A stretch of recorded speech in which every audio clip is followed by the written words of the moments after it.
Hello everyone. Pakistan 2 साल से severe economic crisis face कर रहा है। रशिया यूक्रेन वॉर की वजह से ऑयल प्राइसेस तो पहले ही बहुत बढ़ चुकी हैं और फूड इन्फ्लेशन 15% क्रॉस कर गया और इमरान खान को शॉर्ट करने के बाद मुल्क में ढेरों प्रोटेस्ट देखने को मिली है। और इसी टाइम पे फ्लड्स ने पाकिस्तान को डिफॉल्ट के दाने पे ला खड़ा किया। बात यहाँ खत्म नहीं हुई, पाकिस्तान सिविल वॉर का भी शिकार हो गया। TTP के टेरेबल अटैक्स और पाकिस्तान अफगानिस्तान कन्फ्लिक्ट ने हालात को और ही टेरेबल बना दिया। आज के इस वीडियो में एक एक करके सब पे बात करते हैं। The International Monetary Fund has approved an agreement to revive a massive loan program amid the recent incessant rainfall and devastating floods.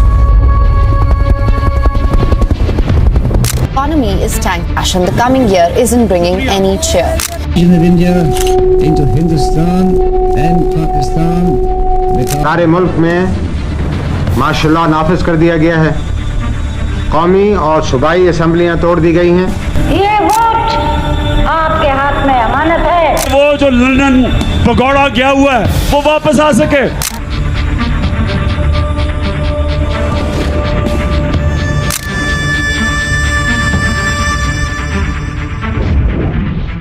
तुम लोग जानकर हैरान हो गए कि जब पाकिस्तान और इंडिया को ब्रिटिश से इंडिपेंडेंस मिली थी तो उस वक्त पाकिस्तान के पास इंडिया से ज्यादा एडवांटेजेस थी। इसके बारे में बात हमने अपनी इस वाली वीडियो में भी की थी। उस वक्त पाकिस्तान के पास इंडिया से कई गुना छोटा पोर्शन था हुकूमत करने के लिए और पूरी दुनिया में सबसे ज्यादा फर्टाइल जमीनें थी और पर कैपिटा GDP भी इंडिया से कहीं ज्यादा था। लेकिन इस वक्त जबकि इंडिया $3 ट्रिलियन इकोनॉमी बन गया, पाकिस्तान सेम पॉलिटिकल और इकोनॉमिक क्राइसिस का शिकार है। लेकिन अब यहाँ सवाल ये है कि आखिर क्या वजह है पाकिस्तान के इन हालात की। पाकिस्तान के पॉलिटिकल सिस्टम में आखिर क्या खराबी है जिस वजह से पाकिस्तान इस हालत तक पहुंचा और पाकिस्तानी पॉलिटिक्स में पावर का तवाज़ुन कैसे बिगड़ा। Number 1 is unstable political environment. 1947 से अब तक पाकिस्तान में 23 प्राइम मिनिस्टर्स बदल चुके और इनमें से एक ने भी 5 साल कंप्लीट नहीं किए। अब चूंकि ये बात आप सबको पता है तो आप लोग सोच रहे होंगे कि ऐसा क्यों है, कोई भी प्राइम मिनिस्टर अपने पूरे 5 साल क्यों नहीं कंप्लीट कर पाता। पहले ये जान लो कि पाकिस्तान की आज़ादी से अब तक 1/3 ईयर्स गवर्नमेंट की बजाय मिलिट्री ने हुकूमत की और ऐसे ही स्टेब्लिशमेंट हर बार किसी भी प्राइम मिनिस्टर को कुर्सी छोड़ने पे मजबूर करती रही है। इस सब की वजह है डॉक्ट्राइन ऑफ नेसेसिटी।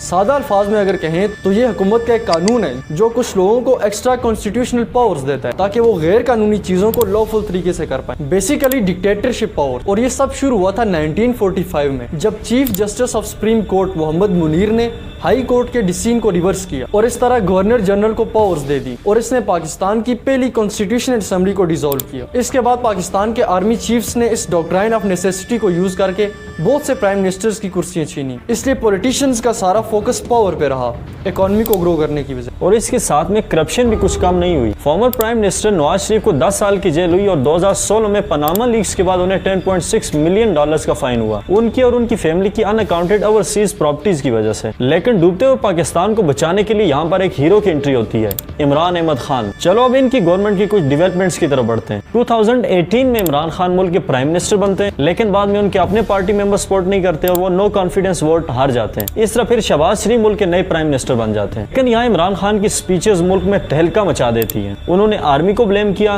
करप्शन और दूसरी पावर्स के साथ गठजोड़ को भी मेंशन किया। लेकिन मजे की बात यह कि ये सब कुछ सच भी था और पाकिस्तान के लिए इसमें कुछ नया नहीं था। इन स्पीचेस का पाकिस्तान की आवाम पर बहुत इफेक्ट हुआ और प्रोटेस्ट में आग लगना शुरू हो गई। 25 अक्टूबर 2022 इमरान खान अपने सपोर्टर्स को अपनी लार्जेस्ट लॉन्ग मार्च के लिए कॉल देते हैं जिसका मुतालबा जल्दी इलेक्शन करवाना था। 1.5 हफ्ते के बाद इमरान खान पर अटैक किया जाता है और ऑब्वियसली इसके बाद प्रोटेस्ट तो बढ़ेंगे। पाकिस्तान की इकोनॉमी को एक और दचका लगने वाला था और वो था floods in Pakistan.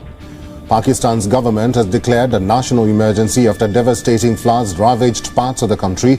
Over 1,000 deaths have been reported. Around 45 million people have been displaced. Prime Minister Shehbaz Sharif visited the southern Sindh region to examine. Pakistan का 1/3 हिस्सा फ्लड से डूब चुका था जिससे गंदम की शॉर्टेज हुई और पॉवर्टी बढ़ी। इन सब क्राइसिस से डील करना अभी बाकी था कि पाकिस्तान को एक और कन्फ्लिक्ट का सामना करना पड़ रहा है और वो है इंटरनल सेपरेटिस्ट मूवमेंट और एक्सटर्नल कन्फ्लिक्ट विद तालिबान। ये पाकिस्तान का सूबा बलोचिस्तान है। ये अफगानिस्तान के साउथ वेस्ट कॉर्नर में मौजूद है।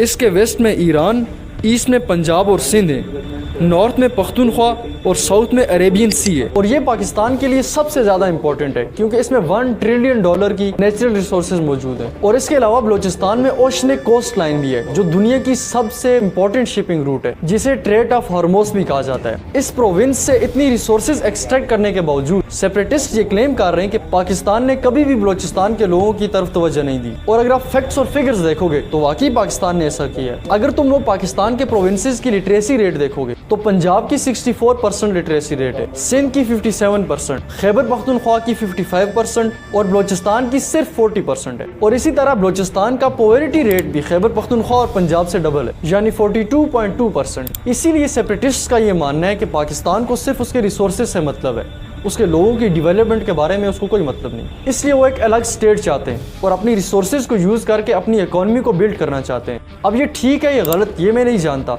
लेकिन जैसे जैसे पाकिस्तान के इकोनॉमिक क्राइसिस बढ़ रहे हैं इसी तरह से सेपरेटिस्ट मूवमेंट भी बढ़ती जा रही है और ये पिछले 50 सालों में बहुत ज़्यादा इंक्रीज हुई है और ये पाकिस्तान के लिए एक बहुत बड़ा थ्रेट है। लेकिन कहानी यहाँ ख़त्म नहीं होती।